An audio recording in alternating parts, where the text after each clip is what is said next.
Hello all, எல்லோரும் எப்படி இருக்கீங்க? எல்லோரும் நல்லா இருக்கீங்கன்னு நம்புகிறேன். இன்றைக்கி நம்ம நல்சுவை மசாலாவோட கிச்சன் குயின் மசாலா யூஸ் பண்ணி சிக்கன் வறுவல் எப்படி செய்கிறதுன்னு பார்க்கலாம். நம்ம கிச்சன் குயின் மசாலா வேணுங்கிறவங்க ஸ்க்ரீனில் தெரியிற நம்பருக்கு டெக்ஸ்ட் பண்ணி ஆர்டர்ஸ் ப்ளேஸ் பண்ணிக்கோங்க. தேவையான பொருட்கள் என்னென்னு பார்க்கலாம்.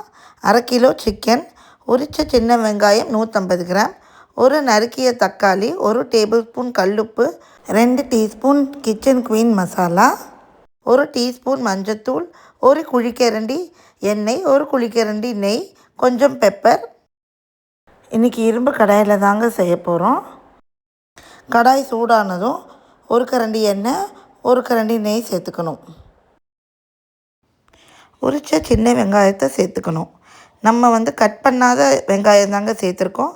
உங்களுக்கு சைஸ் பெருசாக இருந்ததுன்னா 2ஆக கட் பண்ணி சேர்த்துக்கோங்க. கூடவே 1 கைப்பிடி அளவு கருவேப்பிலையை சேர்த்து நல்லா வதக்கணும். வெங்காயம் கொஞ்சம் கலர் மாறினதும் நறுக்கின தக்காளியை சேர்த்து நல்லா வதக்கணும்.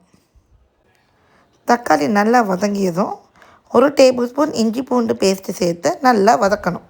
சிக்கன் சேர்த்தப்புறம் 1 டீஸ்பூன் மஞ்சத்தூள், கல்லுப்பு, நம்ம கிச்சன் குயின் மசாலா 2 டீஸ்பூன் போட்டு வதக்கணும்.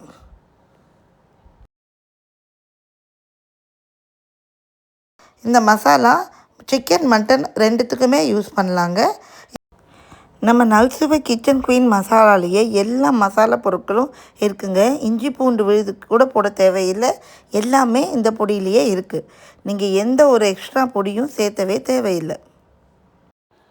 அடுத்து சிக்கன் மூழ்கிற அளவுக்கு தண்ணி சேர்த்து நல்லா கலந்து விட்டுட்டு கொதி வந்ததும் ஒரு தட்டு போட்டு மூடி வச்சிடலாம்.